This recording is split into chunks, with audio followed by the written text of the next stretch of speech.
নমস্কার বন্ধুরা, আশা করি সবাই ভালো আছেন। আজকে আপনাদের ব্যাম মাছ দিয়ে ব্যাম মাছ দিয়ে আলু দিয়ে একটা তরকারি রান্না করে দেখাবো।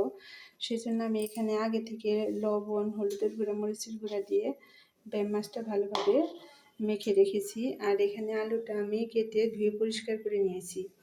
এই তরকারিটা রান্না করার জন্য আমার যে সব উপকরণ লাগবে তা আমি গুছিয়ে নিয়েছি। এখানে নিয়েছি পেঁয়াজ কুচি, রসুন বাটা, আদা বাটা, পেঁয়াজ বাটা, টমেটো আর কাঁচামরিচ। তো আমি আগে থেকেই কড়াইটা বসিয়ে দিছি। আমার কড়াই তো এখন গরম হয়ে গেছে। প্রথমে আমি আলুগুলো ভাজি করে নেব।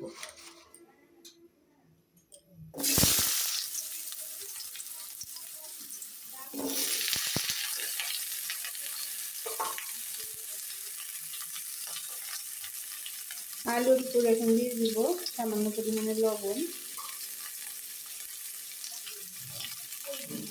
আর হলুদের গুঁড়া।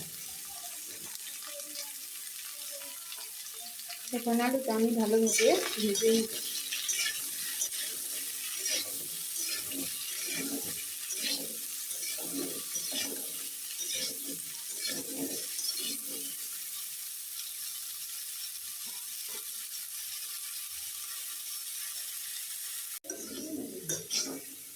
এই দেখেন বন্ধুরা, আলুটা আমি লাল লাল করে ভেজে নিয়েছি।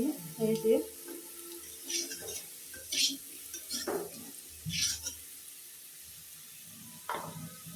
এখন আলু ভাজিটা নামিয়ে নেব।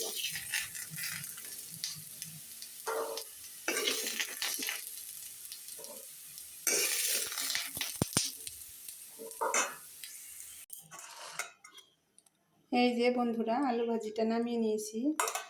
এখন এখানে আমি মাছটা ভাজি করে নেব। সেজন্য আবার তেল দিয়ে দিলাম।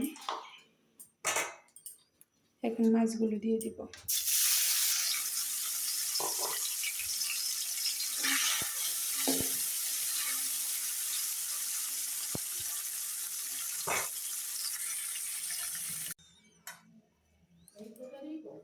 এই যে বন্ধুরা, আমি আলু ভাজিটা আগে নামিয়ে নিয়েছিলাম, মাছ ভাজিটাও আলু ভাজির উপরে নামিয়ে নিয়েছি।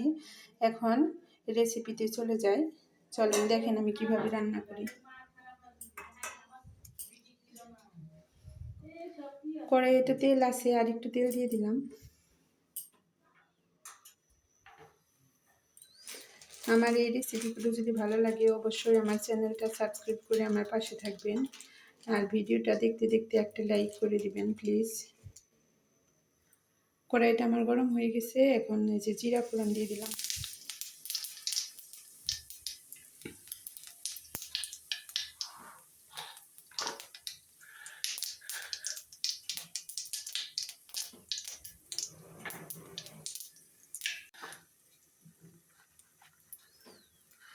জিরাটা আমার এসে গেছে। এখন দিয়ে দিব এই যে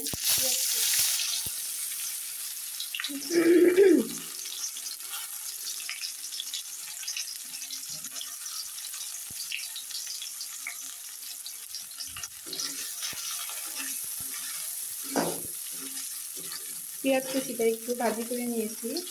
এখন দিয়ে দিব রসুন বাটা।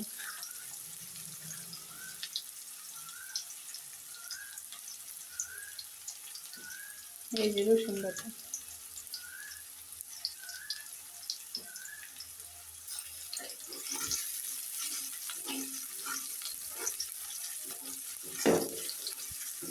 রসুন বাটা দেওয়ার পর আমি একটু ভাজি করে নিয়েছি।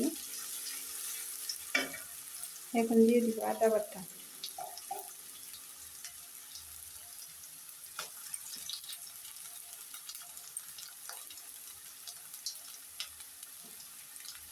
পেঁয়াজ বাটা, আদা আর পেঁয়াজ বাটাটা একসাথে দিয়ে দিলাম।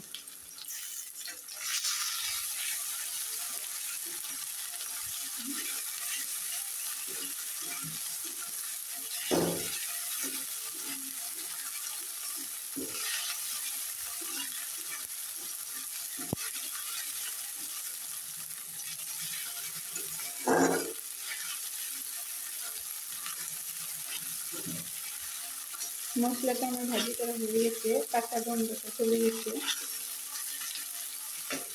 এখন দিয়ে দিব টমেটো। এই যে আগে থেকে যে টমেটো কেটে রেখেছিলাম টমেটো।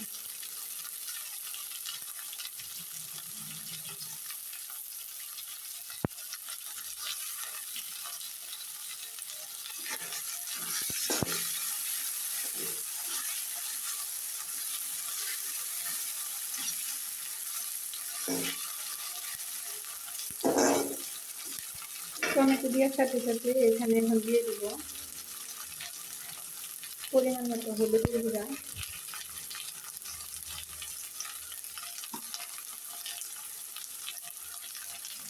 মরিচের গুঁড়া,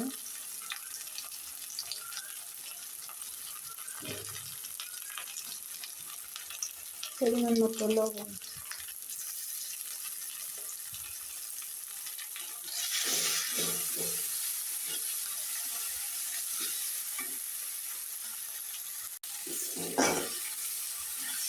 মশলাটা যাতে পুড়ে না যায় সেজন্য একটু জল দিয়ে দিব।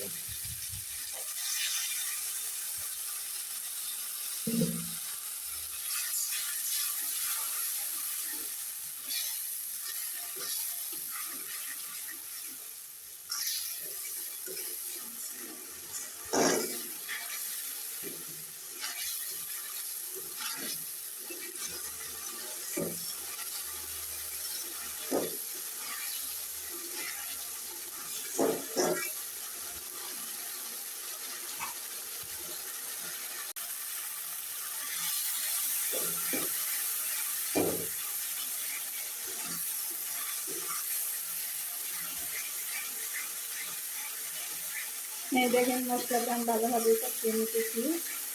মশলাটা যত কষাবেন তত টেস্ট বেড়ে যাবে।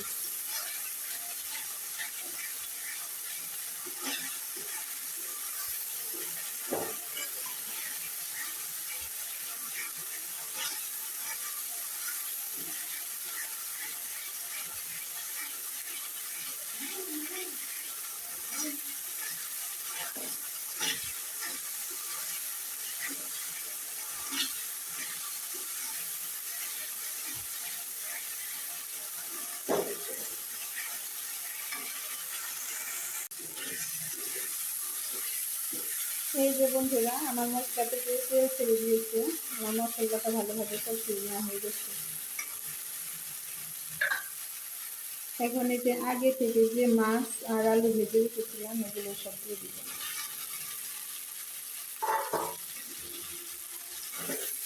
মশলার সাথে আলু আর মাছটাও আমি ভালোভাবে কষিয়ে নেব।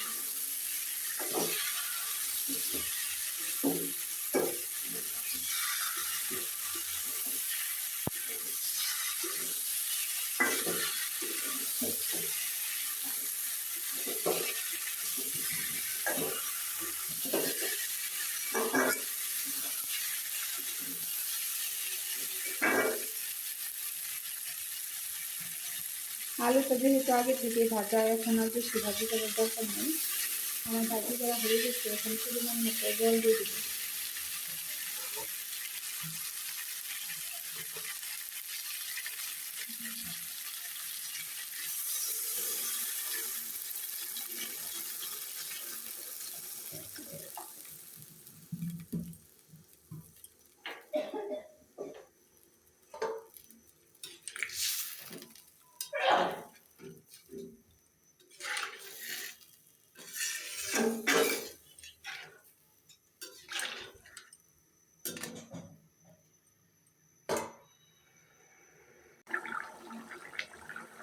তরকারিতে জল দেওয়ার পর আমার ভালোভাবে বলক উঠে গেছে।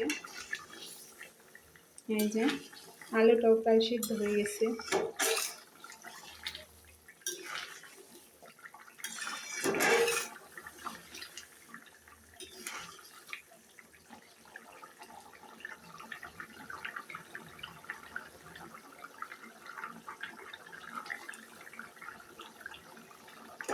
আলু সিদ্ধ হয়ে গেছে, আর একটু জাল হোক, ততক্ষণ আমি যে মশলা লাগবে সেই মশলাটা নিয়ে আসি। এই তো বন্ধুরা আমার তরকারিটা হয়ে গেছে। এখন দিয়ে দিব এখানে ভাজা ধনিয়া, জিরা, গরম মশলা এগুলোর গুঁড়া দিয়ে একটু জাল করে নামিয়ে নেব।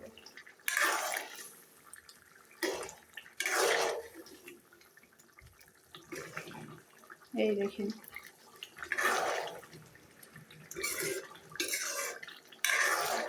আমার মতো কে কে এরকম করে ব্যায়াম মাছ রান্না করেন কমেন্টে আমাকে জানাবেন।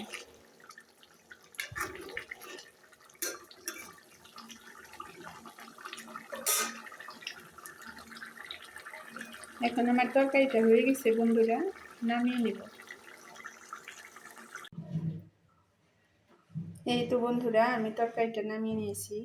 আমার এই রেসিপি ফলো করে ব্যায়াম মাছ দিয়ে আপনারাও এইভাবে রান্না করে খাবেন। এইভাবে রান্না করে খেলে মাংসের স্বাদকেও হার মানাবে। তো আজকের রেসিপিটা কেমন হয়েছে অবশ্যই কমেন্টে জানিয়ে যাবেন, আর আপনাদের কমেন্টের অপেক্ষায় থাকবো। যারা যারা পুরাতন বন্ধু আছেন তাদেরকে অসংখ্য ধন্যবাদ, আর যারা যারা নতুন বন্ধু আছেন তারা আমার চ্যানেলটা সাবস্ক্রাইব করে আমার পাশে থাকবেন। আজকের ভিডিওটি আর বড় করব না, পরবর্তী ভিডিওতে আবার দেখা হবে। সবাই সুস্থ থাকবেন, ভালো থাকবেন। সবাইকে অসংখ্য ধন্যবাদ জানিয়ে আজকের ভিডিওটি এখানেই শেষ করতেছি।